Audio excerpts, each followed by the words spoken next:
We're back here on a Thursday for Think and Link. Love this. Great crowd, great conversations in advance. It's been a wonderful thing. We have Kate and Angie on the stage. Angie, Kate. I don't have any way of seeing, but that's okay. We'll just imagine she's not making like finger puppets over our heads. We usually have a little monitor right here so that we can get some visual feedback so that we're not doing this. Yeah, this is awkward. Hi, Kate. This is awkward. Hi, Kate. But this is kind of a casual show. So we just like, come here, hang out, have a conversation. And, but first, a couple of words for our sponsors. First one, RSP Architects, which is the architectural firm that designed this space you're sitting in. Absolutely fabulous space. Amazing firm, national, do all kinds of work. And you can see some of their work on the wall. We love them as a sponsor, except when it comes to technical stuff, because their technical guy back there is just struggling. Anyway, and then Lake One, which is a HubSpot implementation partner.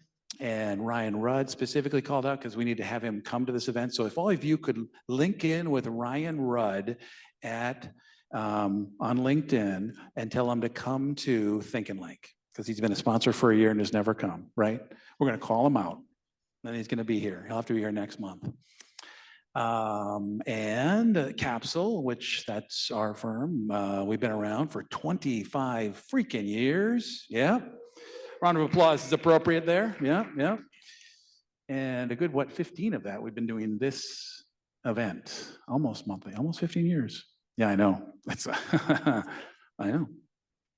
Some people come to us and they're like, how do you get, into the whole doing an event or a blog or just do your own marketing? I'm like, just do it. Just keep doing it. Just keep doing it. It sounds like Nike, but it just keep getting up in the morning and doing it again. And it's amazing what happens over time. Speaking of that, we have an amazing lineup this year. We have more than we need as far as potential speakers on the stage. We've just secured Dave Anderson of Famous Dave Anderson. He's going to be on the stage, as well as actually the one in April, Ancestry.com co-founder with Dan Mallon. Some of you might know Dan Mallon. A wonderful character here in town talking AI stuff. We also have a future speaker from, Gear Junkies over here. Stephen and Hydro Flask will be here next month on the stage. That'll be absolutely amazing. So we have a wonderful lineup, but for today, we're going to talk with Angie and Kate about entrepreneurship, design of experiences, and all kinds of other things. But I'll hand it over first to you to introduce yourself, and then we'll hand it up to Kate. A little background. Childhood to now. Background for sure. And I guess I would assume that not everybody in the room knows your creations. So let's set the stage from there. I always have to ask because we had a call last week and I said, do you want long form, short form? Is this not working? This is better. Oh. Okay. They're all good now. They're all good? Okay. Just hold it close. Hold it close enough. Hold it close enough? Is that better? Okay. The mic, they say. Eat the mic. But my name is Angie Tebbe. I am thrilled to be here. I've never been to an event. This is a gorgeous space. But my story really starts with, I grew up really holistically. So my mom was a nurse. My father, he was an accountant. He should have been a healer. He was very into Reiki and homeopathy. And I was a weird 5-year-old meditating in our lawn in Fargo, North Dakota. And that's important because it'll come full circle in a minute. But what I did was I couldn't wait to get out. I knew the world was big. I wasn't the weird one, meditating. And so I started my career in corporate so that I could travel, work with really, really smart people, and really kind of start to hone my ability to deliver growth in businesses. And so I started at Microsoft out in Seattle and then came back to the Midwest and spent 13 amazing years at Target. And I'm seeing some familiar faces from Target here in the room, largely as a merchant in home and apparel. And so had just an incredible career, 12 roles in 13 years, and learned an insane amount about listening to the consumer, understanding micro, macro trends, leading teams, and running a P&L tops down, bottoms up, side to side, which has certainly served me in this venture. I left Target because something was calling me and I wasn't exactly sure. And I think some of us have had these moments. I certainly had a really big moment of needing to honor how I grew up really holistically. I was burned out. I had 2 kids at the time. Now I have 3 crazy dudes at home. But I just knew my own well-being was not on the priority list anymore. And so I left in pursuit of my own wellness. And for a lot of women that I knew felt the same way I did, not knowing that this is what it would be. I did not have a plan. I concepted a ton of companies that could not even make money. And then this came to me, and I'll tell you more about it. But Ray Wellness is a women's vitamins and supplements company, and we help support a number of different things, a number of different facets of wellness, from stress, sex, hormones, digestion, skin, whole body, and come full circle. We're about 4 years in, and we can be found at Target, Whole Foods, and a number of other retailers, as well as Amazon. So that's a little bit of my background and my why, to help women become their best selves through products and experiences.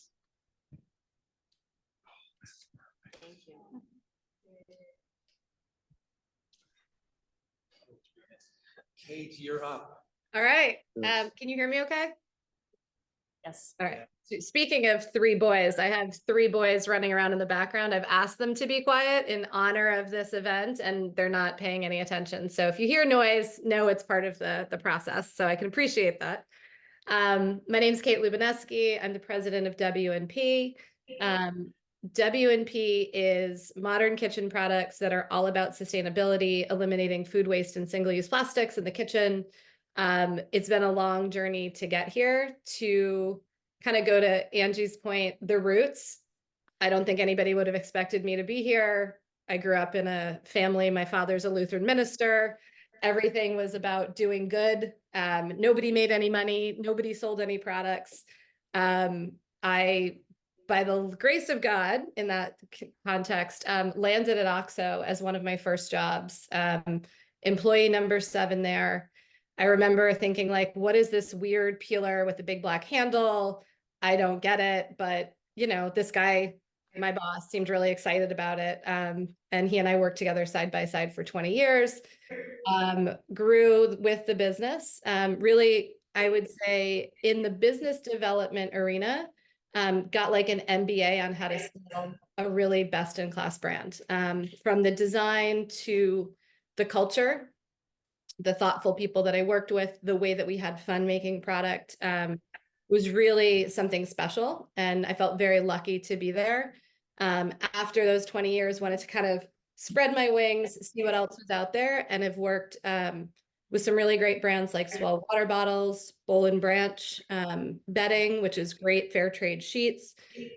Started my hand at entrepreneurship on my own, realized it's really, really hard without, you know, big backers, and was really lucky to come to the W&P brand because for me, our founders, Josh and Eric, had really set up this wonderful model where what I got to do as the president of the brand, sales, marketing, and product development, we're part of a brand collective. We have 3 brands. We have Wild One, which is kind of Instagram famous dog accessories, Courant, which is luxury wireless charging, and W&P, sustainable kitchen essentials. So in the way that we're structured, I really get to do what I think is the most fun, which is have an idea, bring it to life, bring it to the market, tell people about the idea, and then see that that full circle of people loving the product or even giving feedback and continuing to iterate on the product.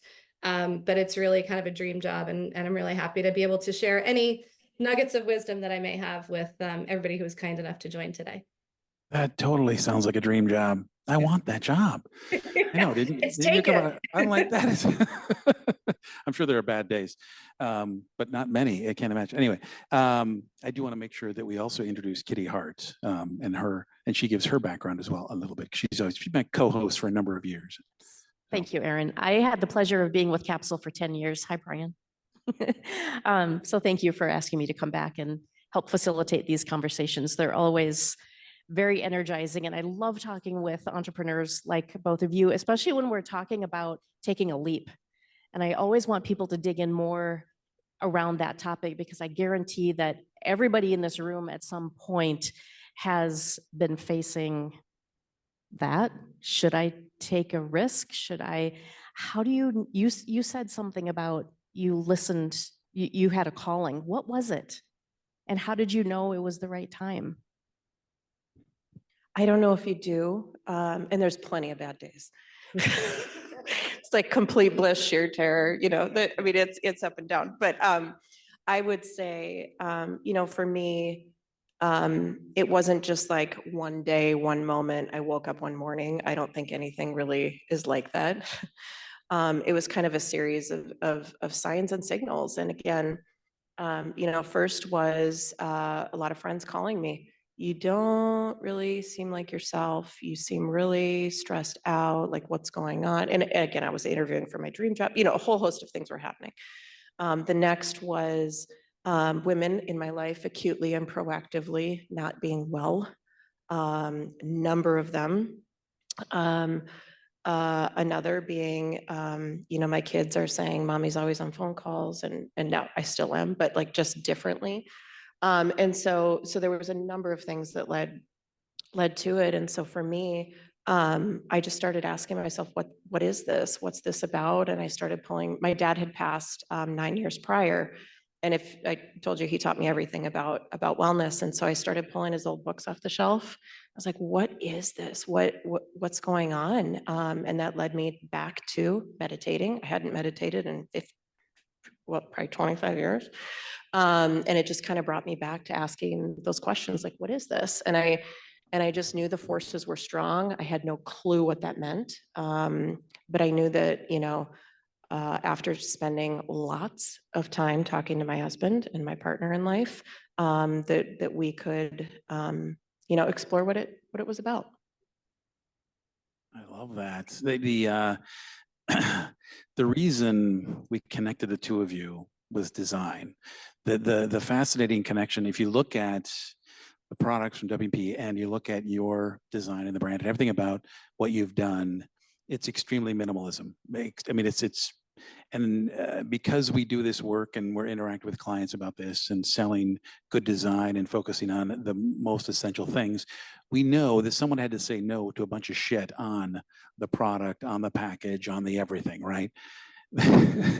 And so I'm curious, Kate, if you don't mind stepping in on this, when it comes to design, that experience, what kind of design conversations you have there? What role does it play, that design experience? It's interesting because OXO is so foundationally about universal design that I think that part is in my blood, right? That's a part that I really ingested of, you need the consumer to understand how to use it, right? You need a product to be straightforward in its visuals in terms of telling you how to hold it or how to use it. For example, we had this fantastic can opener that nobody could figure out how to use unless you had the instructions, because it looked like you were going to put it on sideways and you really had to put it on from the top. And once you knew it, you loved this can opener. But like from a design perspective, it was a bit of a flop because your partner could come in and, not having seen the packaging, had no idea how to use it. So you can build the best can opener. If the customer can't open a can with it because the design isn't clear, then you haven't really built the best product, right? So I feel like foundationally, I come from that point of view of like, it really needs to be clear. But where the freedom comes in from, from the design perspective of W&P is we can make it gorgeous, right? Universal design was form over function. We love when form meets function. So to me, it's a good product when it works beautifully, but drawing the customer in with like, I love the way that looks. I want to touch it. I want to feel it. I want to know more about it. And then I want it in my life. People live differently now with social media. You're out and about in the world. Your water bottle says something about you. How you show up with your lunch says something about you. Like all the, the pieces of eliminating single-use plastic in your kitchen, like those are things to be celebrated. But in my opinion, it kind of starts with like the crave-worthy aspect of like, yes, I want to be more, environmentally friendly, but it's also a personal statement about who you are and how you show up in the world when you dress when you surround yourself with things. It's intentional. So I think we sort of meet in that middle, and that's a sweet spot for me, which is like something that performs beautifully, but also looks beautiful. And so when it comes to the packaging, to your point, how do we strip it down and let the product be seen? And that's one of the things we've recently done. Is it was both environmentally the right thing to do to try to eliminate as much packaging as possible, but to almost free the form from the confines of a gift box, and just show the product and let people be drawn to the beautiful color, the beautiful shape, to be able to touch and feel the premium quality of the materials. And then we've got them engaged and we can start that conversation. I love that. Yeah. The can opener that doesn't open cans. That, yeah. I actually met the OXO founder at one point in time at a design show. I was really drunk, so I don't really remember him that well. But I remember him just being, it is an elegant universal design perspective. It's also good to know that even with that, you can make mistakes and design a can opener that doesn't open cans. Or Well, is, it opened cans, you just had to know how to use it. yeah. I think I had that. And I think, yeah, the instructions weren't terribly clear. Yeah. As it relates to product design and the design of the experience, I want you to tell that story about getting your product design and some of the details, because your brand shows up in all of our decks from our clients. Who are like, we're inspired by. It always shows up. And I'm like, well, I gotta find out who this person is that's inspiring all of our clients. There you are. So you mind telling that story? Yeah. You know, a lot of the women's wellness brands, when I knew that I wanted to explore the territory, not yet knowing it was ingestibles specifically, you know, and no disrespect to the brands that exist upmarket who are priming the pump for the conversations, right? So much respect. But those were the beautiful brands. Those were the sensory brands. Those were those that invested in great design around taste, smell, touch, you know, what it looked like, and just the overall aesthetic.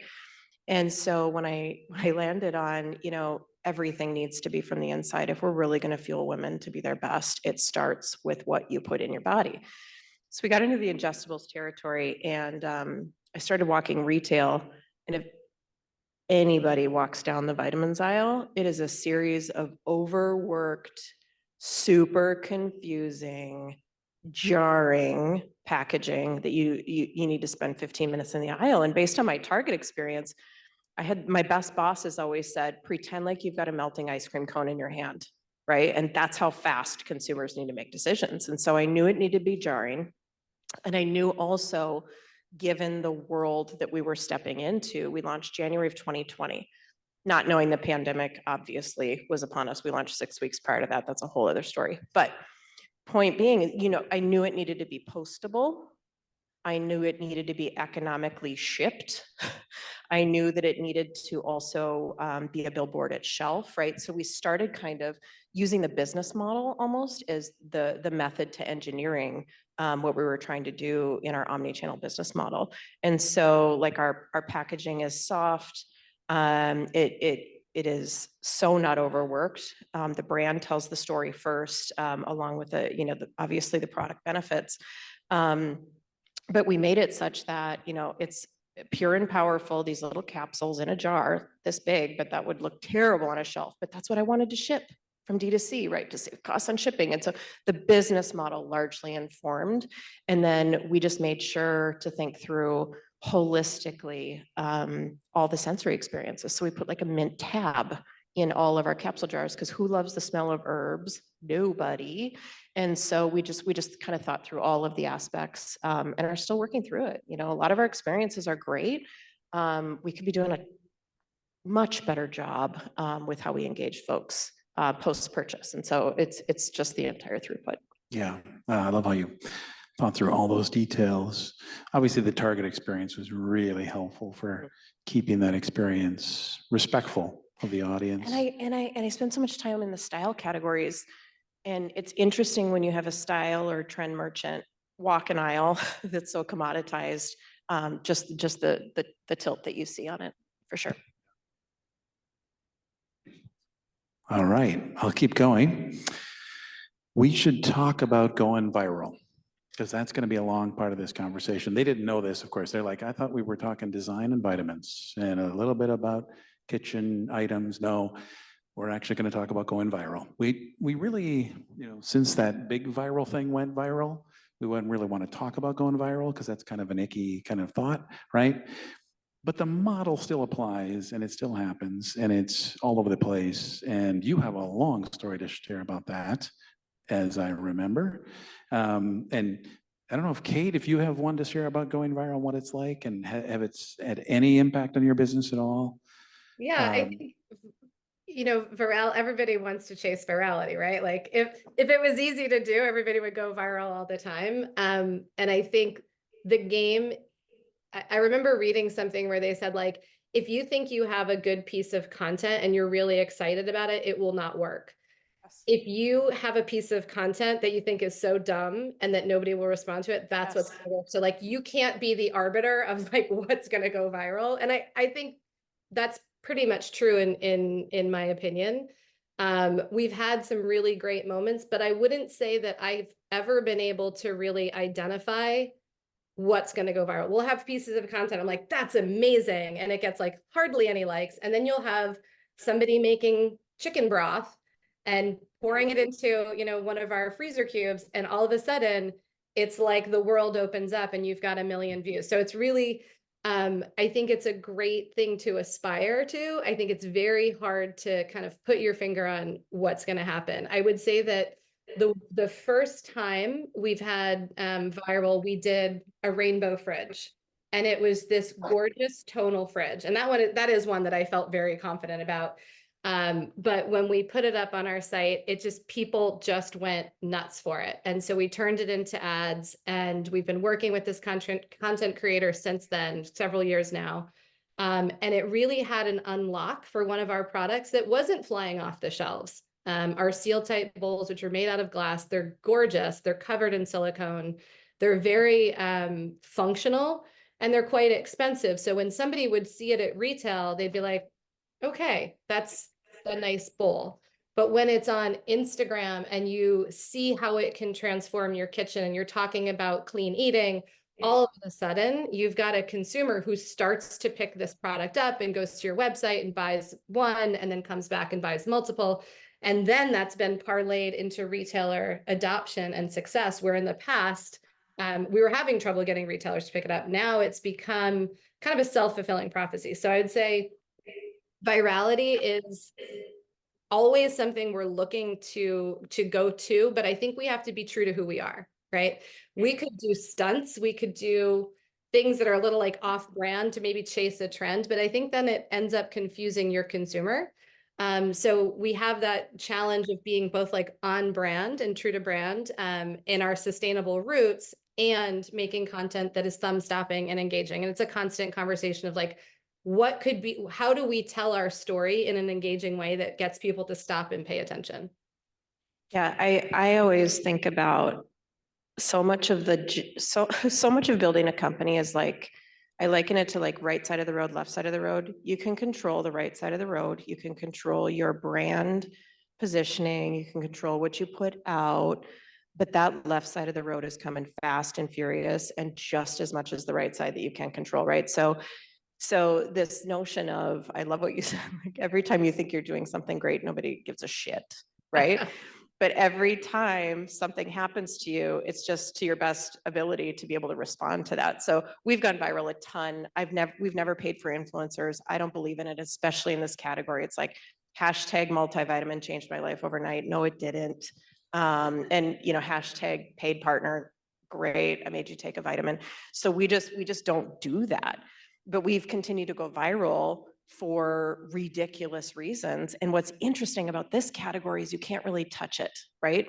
So somebody says, is this recorded? I can just say anything, right? You can say anything you want. I don't know, but yeah. like, I stopped smoking Beeping weed it out because this worked so well, right? We can't touch that from an FDA or FTC perspective. We can't even go near that, but those types of things have been a source of our virality. But it's what you do with that and how you harness it or don't, that I think is the critical response. You almost need to have like a really good response vehicle within your organization. one thing that we did kind of harness was there was a college student who took one of our products called Daily Cleanse.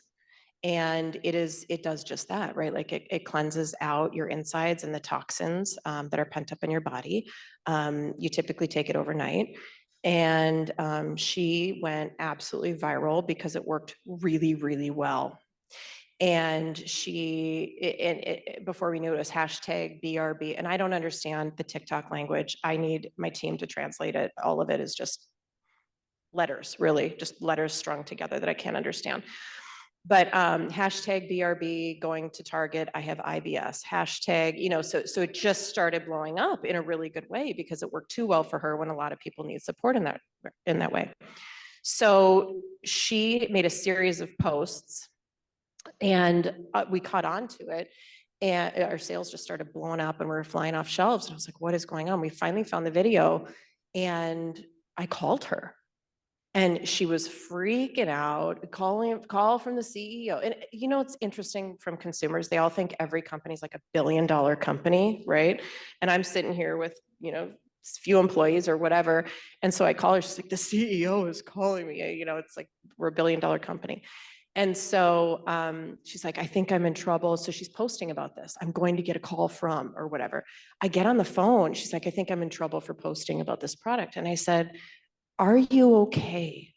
I'm so sorry. Are you okay? What's going on? How can we help support? How can we help you understand this product? What can we do for you?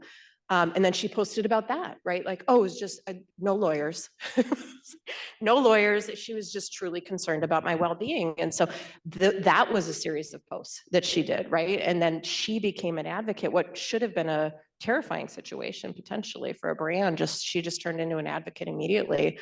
And so to Kate's point, it's like, you do the best you can with who you are, but sometimes things just come on the left side of the road and it's just response tactics at that point. That's a very good segue into the conversation about influencers. Curious to know both of your position on influencer marketing. What are you seeing? Are you using it? Where is it going? I can hop in just from, we've sort of run the gamut when it comes to influencers. I would say that what we look for now more is content creators, right? Because influencers, it's a very expensive vehicle to try to pay somebody to then tout your brand. And it feels, I'd say, less authentic these days because so many people are doing it. And you see these, even people you follow on Instagram, and they're like, I just tried this product and it's amazing. You're like, ugh, like it's not real. It's not authentic. So where we've moved, and it is very expensive, what we've moved to is finding content creators who just make content that feels really authentic with our brand. People who love to cook, people who are looking for ways to be more sustainable in their kitchen, people who love cooking and then storing it and having it for later. We've really leaned into that, as well as internally we've hired, content creators to help us with some of that content creation, because often it moves so quickly. You have an idea, there's something happening.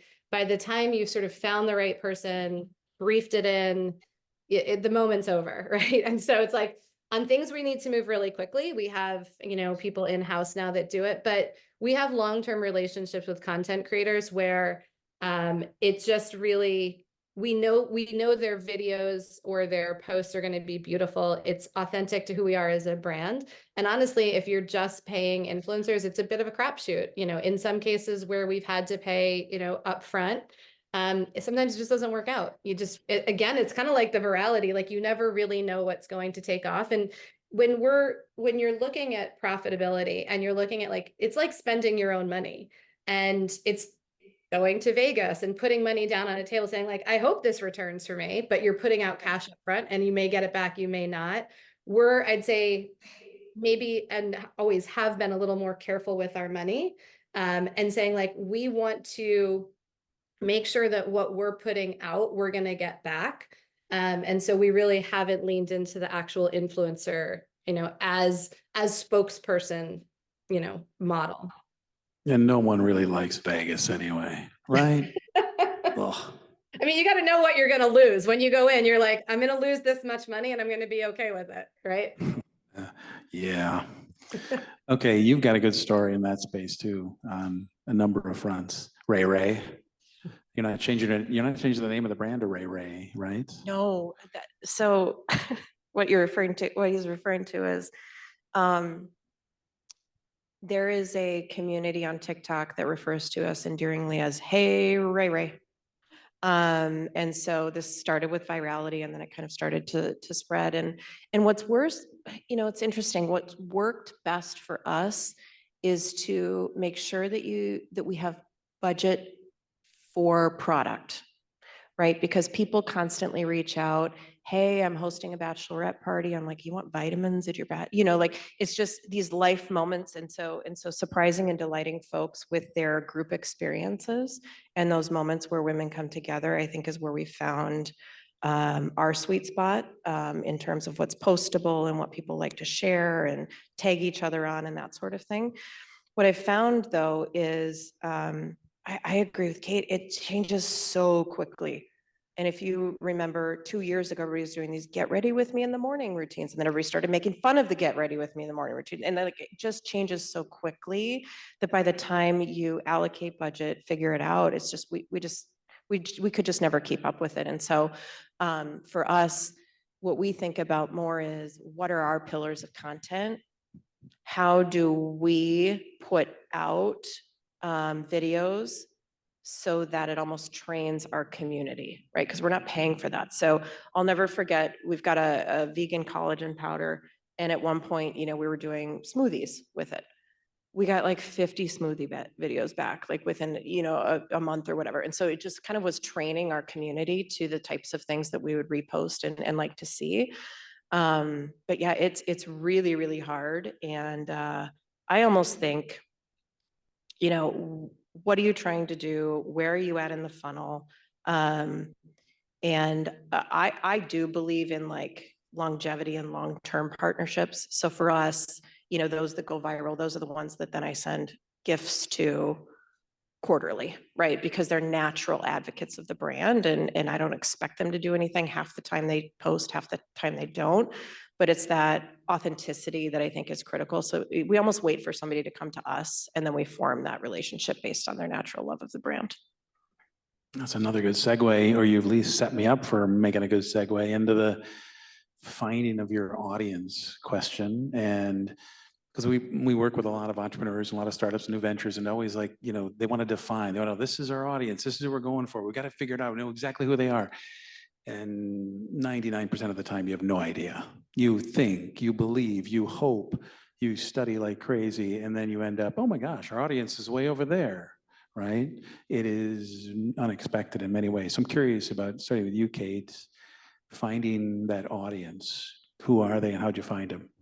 Well, what's funny is, Angie, as you were talking about, I was thinking about one of the ways that we find content creators to work with is we'll see a spike somewhere and then we have to backtrack and say, okay, where did all this traffic come from? And why did Amazon just sell out of this product? Or why is there so much traffic on our website? And we'll have to go back and like comb through tags on social media to see like who's driving this traffic. And in several cases, when we've had virality that has led to a significant uptick in sales, we've then reached out and engaged and worked together with those content creators to have a mutually beneficial partnership. So in a way, it's almost like you proved it, and now we see the benefit in working together. So I think that was when you were talking about kind of your community, that's a piece of it. And it's funny, we just had this conversation this morning. I was in the office earlier and we were talking about our content pillars, and we were saying like, well, who is our audience? And everybody had a little bit of a different take on who our audience is, because, we have a post-purchase survey. Well, maybe the person who bothers with a post-purchase survey is somebody who has more time on their hands.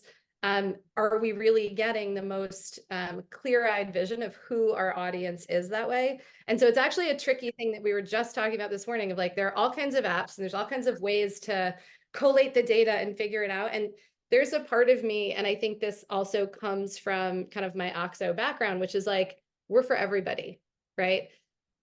who we are and the way that we speak. Are we speaking to an audience that's digitally native and everything is tailored to them, but our actual customer who's shopping in omni-channel isn't, you know, somebody who's on TikTok all the time? And so I almost feel like it's a defining who your audience is narrowly so you can speak to them shuts off a lot of their audience. Now, you know, I am a more mature woman than who we think our girl is.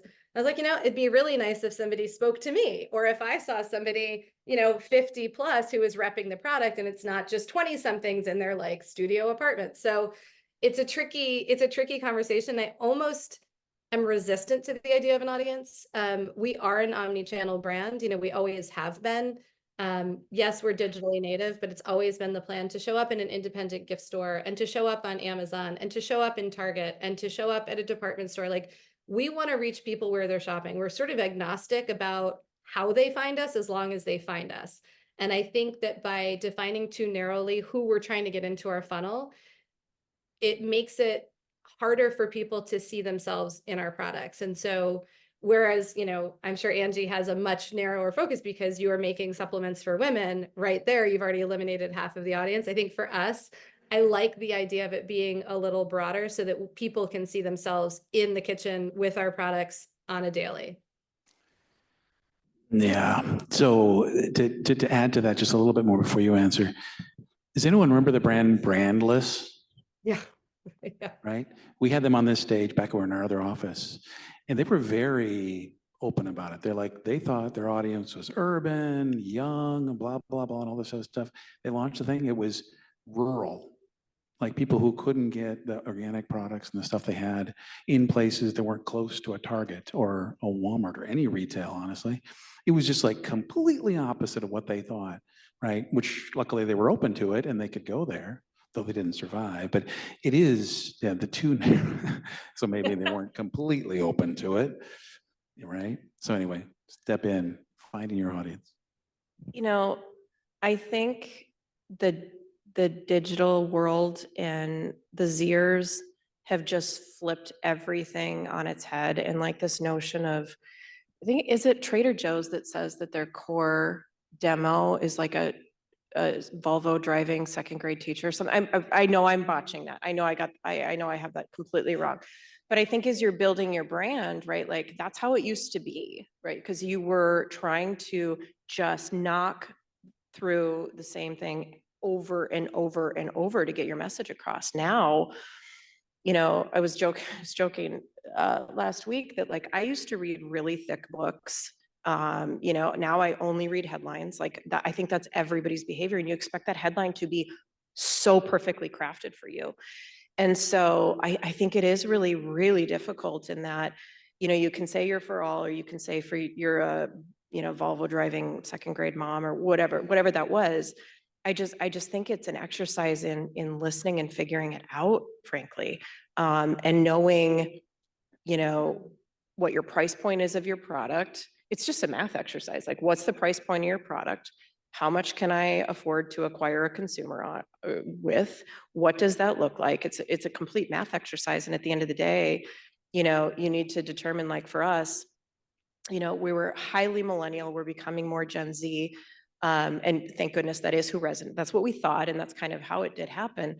But what we found was we're very, very diverse. So we're driving category incrementality through helping people understand the category of supplements, right? And it's overworked, you know, confusing aisle. And so stressed out, you know, calm your mind, fight mental with this. You know, it's like very, very simple messaging. And so what we found is category incrementality and those that hadn't taken the, you know, supplements. And so for us, what that meant was the audience that really deserved, very, very diverse audience that deserved affordability in the category. And so then we learned that, and then we said, okay, how do we speak to this person, and what does that look like? And then how do you cohort it and cohort it and cohort it? Then iOS whacked every company, and you couldn't cohort it and cohort it and cohort it because all the data was gone. And so it's just this exercise of constantly being pliable and understanding it. And for us, the decision of, are we going to stay highly millennial? Are we going to go more Gen Z? Was like, how many messages can we afford to tell almost? in terms of how you speak to a woman in her 30s about her sexual wellness and desire is very different than how you speak to a woman in her 20s. I'm exhausted, I have 3 kids, or something totally different for the 20-year-old. And so for us, that it was kind of an exercise of business model math. You hear me say this a lot, like start with how are you going to make money and your mission, but not just one or the other. And so pulling all of that together kind of helped us make our decision on a little bit more of the who, and then you test the heck out of it because you're wrong all the time, like Kate says. What you think you need to say is not what you need to say. Are we good on time here? A couple more questions? And then audience? Yes. One more question. Okay. So curious, wondering if both of you could share a memorable moment when you knew that your product, your designs had really enhanced someone's life.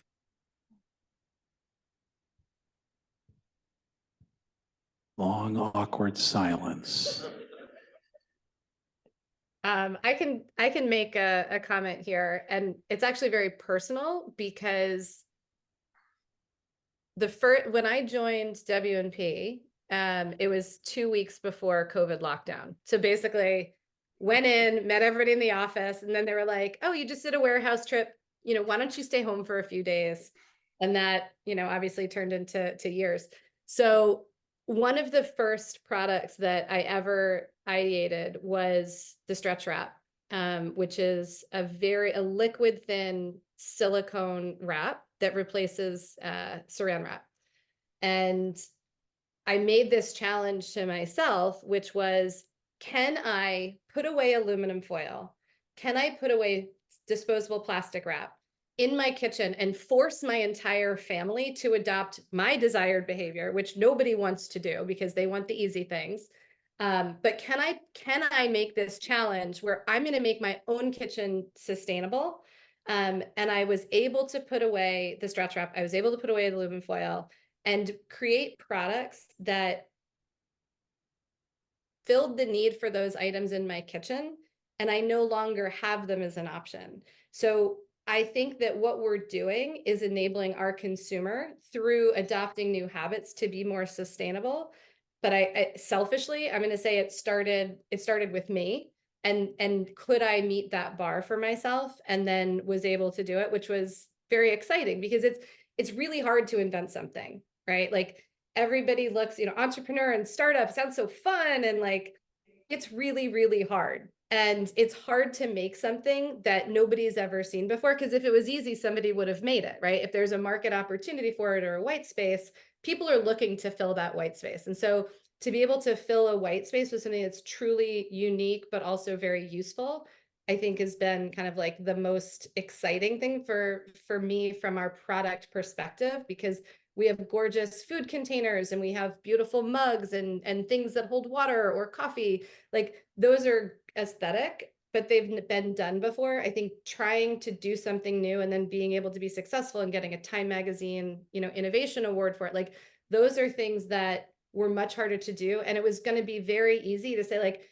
this is an MVP, this is good enough, it's better than what's on the market. But it took a lot of rigor to say, I think we can go a little bit further, and I think we should try a little bit harder and see if we can come up with something that's completely different. So yeah, it's a little selfish, so I don't know if that's what you were looking for, but Very honest. No, that was good. First on you.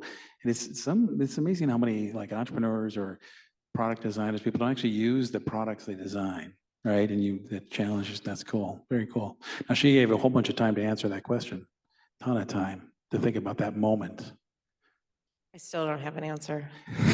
But I will say, the things that kind of hit me sideways, every so often I have a practitioner friend, and we were out for dinner a few weeks ago, and she said, I had a patient come in with all of these things, and she said, but she's taking Ray to make, it's those moments, I think, that hit me sideways. I'm like, people know about, like, people have heard about this. Or I was at my kids' conferences last Friday, and the teacher pulled me aside. She's like, oh, I see I'm emailing this, my oldest gets in some trouble, so she's emailing me probably more than most parents, but it's at, my company name.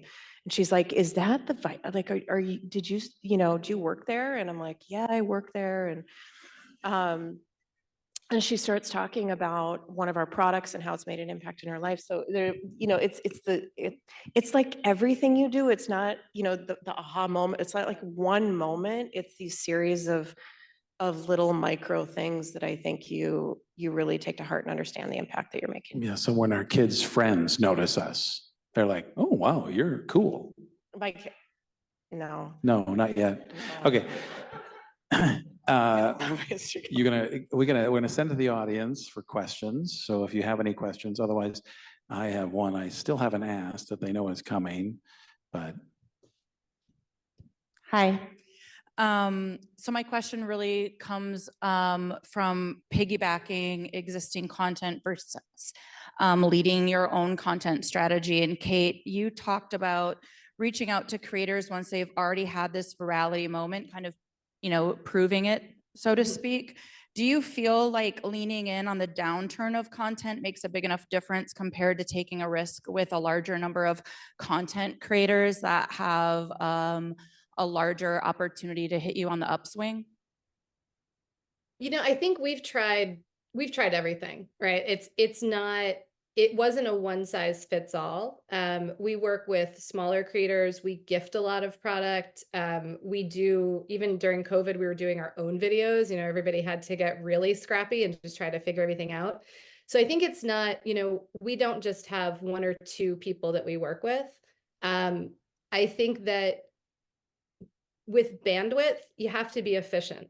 And when we've found people whose aesthetic complements our product and their audience responds, or even if they don't have a large audience, our audience responds when we're able to repost, it feels like more of a sure bet for us to partner with somebody who's proven that what they're creating resonates for our audience and theirs. So I wouldn't say it's a one size fits all. We always evaluate opportunities, but we're lean. And we try to be lean and efficient. So I'd say like when it's a sure bet, it feels like an easier thing to do than maybe sending out 15 products to 15 different people and hoping that one of their pieces of content hits. We work with an agency that gifts products to creators, and you pay a small fee and then you have the rights for the video. But sometimes it's like you're looking at 20 pieces of content and maybe one feels good, but it was a lot of effort to get those 20 pieces of content and kind of sift through it. So I think it's we've tried a bunch of different things. As 3 digitally native brands, we're always sharing best practices with our sister brands. And that's just been one that's really worked well for us. Cool. Anything to add to that? Next question.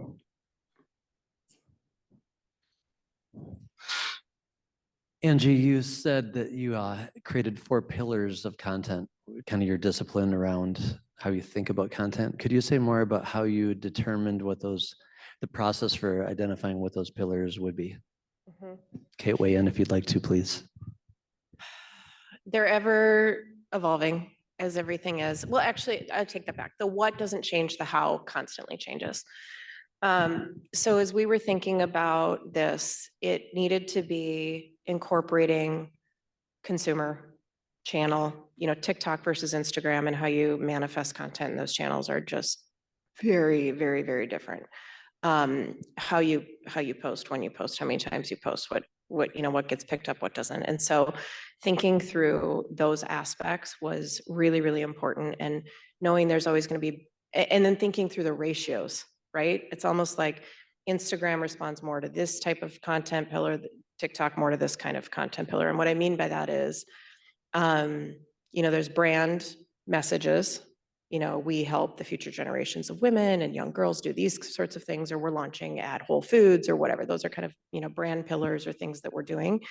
Product education and talking about product and what it does and why they exist, how you can take them all together. So, brand, product education. Another one is just earnest wellness, inspiration and reminders. So one thing that worked really well for us on Instagram as an example is a Post-it. We just said, I wish I remembered what it said. It was like shared 20,000 times in a matter of hours. It's something like, we know you're just doing your best, or something. It was like during COVID, right? It was like on this yellow Post-it note, the color of our brand, that would have flopped on TikTok, right? So it's just thinking through like what portions of these pillars need to manifest into which channels.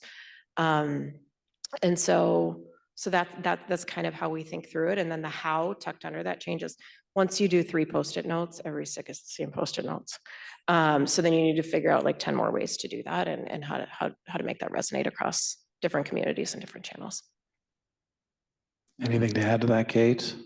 Yeah, it's another thing we were talking about this morning, when we were talking about our brand pillars. We really want to lead on sustainability. Like, we want to tell people all about sustainability and why our products eliminate waste and help you eliminate food waste, and you're not eating microplastics. And that's not what consumers want to hear. Like, they don't care. They say don't they care. They care. don't care. Yeah. They say like, oh, like when we do surveys, they're like, my number one, guiding principle when I buy something is sustainability. And like, that's not true, right? So that's fine. We're going to sneak it in. We're going to be like the vegetables that somehow sneak into your dessert. So while we want sustainability to be our brand pillar, and it's the core and the foundation of what we do, we don't talk about it in the same way that we talk about it when we're making product. When we're making product, we're like, how does this make your life better? How do we eliminate waste? How do we help you eliminate food waste in your kitchen? But when we go on TikTok or when we go on Instagram, we are talking about different things. And then we say, and it's great to be able to bring your food with you, kind of thing. But I would say that the brand pillars is who foundationally, like how we show up, but they don't always match like what our core ethos is underneath. So I mean, it's a good question, and it's an ongoing conversation, because to Angie's point, we have to be fluid and listen to our audience as well. Like, if we were like, we are only about sustainability, that's what we're going to talk about, we're going to talk about it till the cows come home, our audience wouldn't be there. So we have to listen to what is people are responding to, but it can't change our underlying principles, which is like, we are about eliminating food waste and plastic waste in your kitchen. And that's fundamental to our product development process, but it's not necessarily fundamental to our marketing, depending on the channel. Like, if we're going into a retailer, we are talking about, we are a full brand that has sustainability in our DNA, and we are a full suite of products that help you be more sustainable, because retailers are looking for that, because consumers are saying that that's what they want. So that resonates for a retailer, but it doesn't necessarily resonate for the consumer. So it's where do you amplify the messaging? Yeah, and it's the exercise in listening, right? Because what you think doesn't matter at the end of the day. And what's so interesting that you're saying is, it doesn't change what you do as a company. It doesn't change the DNA of what you do, because that is the right thing to do. It's just on the hierarchy of comms, like when you decide to talk about it. I'll never forget when we flipped on our website and called our moms and sisters to buy stuff and make sure it worked. I was always amazed, like during our first like ads that we ran on Instagram, that people were buying our stuff, because I was like, I was convinced we would need to tell them about quality, how we source, like, you're putting this in your body, right? Mhm. And the responsibility we felt behind what we're putting in women's bodies, and how much time we worked on supply chain and product development and the chemistry of it all. I was just amazed. I'm like, people are buying this stuff and they're just going to put it in their bodies. Like, they have no idea who we are. So, but what I found was they're willing to try things, right? Because we had enough credibility in other ways where we didn't need to necessarily talk about that. But it doesn't mean that that wasn't the single most important thing that we were to do as a company, is make great products that help people feel better. It just was such that we didn't need to really talk about it. You also had a really good design. It was very nice. Other questions from the audience? Yeah, I just had one, and this was prompted really by a comment Angie made, in which you said you started out millennial and then sort of came into Gen Z. And I'm just curious about your perspective on how much of that is that you were doing outreach that engaged that new generation versus that generation aging into a new age cohort, which might be relevant. I mean, as an early stage Gen Xer, like, we used to be young, but now we're decidedly not. So I wondered how much just sort of the generational issue versus the age cohort issue, and how you think about that. I thought you were in the greatest generation. Weren't you in the, no. Oh, I know him well I'll enough. take it I from know. here. Take it. No, what's interesting is also combine that with the fact that so much of our business is wholesale at retail. It's all napkin math that you really don't know. You know what I mean? So you're attempting to get data from a number of places, but the reality is so much of it's behind a wall too. We took our cues from our audience, right? We're like, we think this is kind of the center point, like the concentric rings, like you do with consumer. And so we think that this is what it was. And we were pretty close. We made, a lot of changes, but pretty close to the who, at least.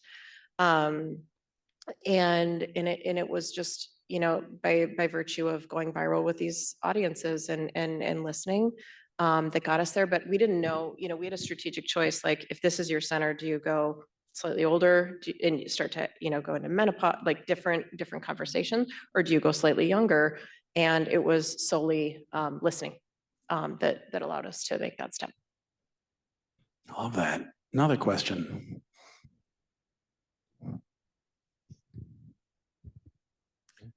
It seems like a lot of merchants at various retailers, the buzzword right now seems to be steer away from certain countries in terms of sourcing and origin.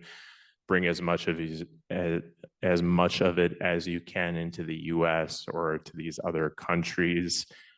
So that's important to the merchants. It may not be important to the end customer. How do you reconcile that, or how do you look at your customer feedback to understand, is that something that I actually need to act on and change as part of my profile, my value chain? I can hop in, at least from our perspective. It would be a lot easier if we manufactured domestically. Our supply chain would be easier. Our lead times would be shorter. There's really just not the manufacturing capability and skill currently in the US for us to be able to purchase from. So it's not really a conversation that we have internally. What we do focus on is making sure that our manufacturing partners are top of the line, right? Like that it's not just about the emissions, like we're at a zero carbon emissions facility, but how are the workers being treated and how are they being cared for? Kind of soup to nuts. Like, are we working with people who treat their workers the same way we'd want our family to be treated? But we don't really have the luxury of trying to figure out, like, can we do this domestically? So it's kind of a non-issue for us. And it's not something that a lot of our retailers or consumers are asking about, at least at this point. If we could do it, I think it would be actually a huge benefit for us from a supply chain perspective, but just not something that's currently in the mix for us. Angie, I don't know, you probably source from lots of different places because of your ingredients. Yeah, exactly. Our ingredients are sourced domestically and internationally, but we made the choice for about 100 different reasons to manufacture here in the US. Again, just being an adjustable, like just the different responsibilities that you feel, the different regulations and everything that exists at our co-man. But also, the side effects of, when you start a company, I thought our top 3 items were going to be our top 3. They were our bottom 3 items. You know what I mean? So you need to have a supply chain that can rock and roll, especially in those early days. Or you talk about virality, you blow out of this, change up the production lines and do something else. And let's try to get it here as quickly as possible. And so, that is such an important question for us. It just was other considerations that led us to kind of the same end result is what people are wanting to see right now. That's great. That's a very good topic. We should actually cover that as a whole, it could be an entire topic. And it was fashionable to talk about it like 6 months or 12 months ago, supply chain related, and it is definitely becoming important for sure. One more question before we finish up that I promised I would ask each of you. And it's the big doozy, or I thought was the big doozy, but I think you had really good answers to it. So what is good design to you? Kate, you want to start? Sure. To me, good design is really making a product that's useful, right? And we kind of touched on this and we had a conversation before, but if I make a product that people don't want to use or use once and aren't happy with it or can't figure out how to use, that's the opposite of sustainability, right? The worst thing I can do is sell you a product that will end up in a landfill. And so to me, good design is the functionality and the usefulness of what you're receiving from us. But I also think that there's a joy component, especially as we're thinking about how do we change consumer behavior and how do we get people to adopt a more sustainable, environmentally friendly lifestyle. And one of the, I don't even know if I referenced this when we had the conversation, but this kind of atomic habits, like what are the ways that you can change habits? People are used to doing things a certain way. How do you get a habit that sticks? And there's a joy component to a new habit. And so I think that when you are using something that is functionally, works very well, but there's I don't want to say pink glitter, but there's like something that makes you smile when you use it, or it just looks beautiful. It gives you that kind of spark of like, I like what I'm doing here. It doesn't feel like I'm, oh, the planet, I have to save it right now. It's more like, I'm doing something that's good for the planet, but it also makes me joyful and it makes me smile. So for me, good design is kind of like that magic combination of like, not only doing something good, but I am happy when I'm doing it, whether it's because it functions really well, or it just looks so cute in my tote that I'm going to take my overnight oats to work with me. And I'm going to, look a little elevated when I eat out of that instead of a single-use container. I think it goes back to the form and function. And I think drawing somebody in with the aesthetic and keeping them with the functionality is that really sweet spot for me of good design. Great answer. Really good answer. It is a tough question. When we met last week, I can't remember what day it was, and I was like, "You're so smart. I think you're so amazing." I think good design is something that you want to use over and over and over and over and over again, to Kate's point, and you want to tell other people about. And to Kate's point on atomic habits, or tiny habit, whatever all those books are about. It is, people forget to take their vitamins, right? So people forget that they have that tote. People whip out the tin foil instead of, the other thing that you were talking about, the thin thing. And so it is something that is so sensory and joyful that you want to use it over and over and over again, and you don't forget. And then you want to, like in our case, tell your women about at dinner, or bring with you in your bag and show off, or whatever. I think to your point, the little peppermint tab that you were talking about, like when you open your vitamin bottle and you've got this like little peppermint smell instead of like an herby smell that you're sort of expecting, that to me is that little spark of joy that's like a design thoughtful touch that you didn't know when you purchased it was going to smell like peppermint, but then you opened it and it's like, that's a nice touch. Like that to me is that joy that would get me to open my vitamin bottle every day. So That was great. Good answers. Great answers. Wonderful way to conclude another event. Thank you all for being here. I didn't give enough word around Capsule, us, the Special Projects Agency. Definitely go to capsule.us. If you want to talk to us about an amazing project, Kiona is sitting right over there. If you want to talk to us about a great speaker that should be on the stage, right next to her, Rachel. We'll be happy to answer your questions. You can also email her. You can, look her up on all the social medias and whatnot. Anyway, Kate and Angie, this has been amazing. Thank you for taking the time to do this and inspiring our audience. And we look forward to seeing all of you next month for Hydro Flask and Gear Junkies. Thank you all. thank you.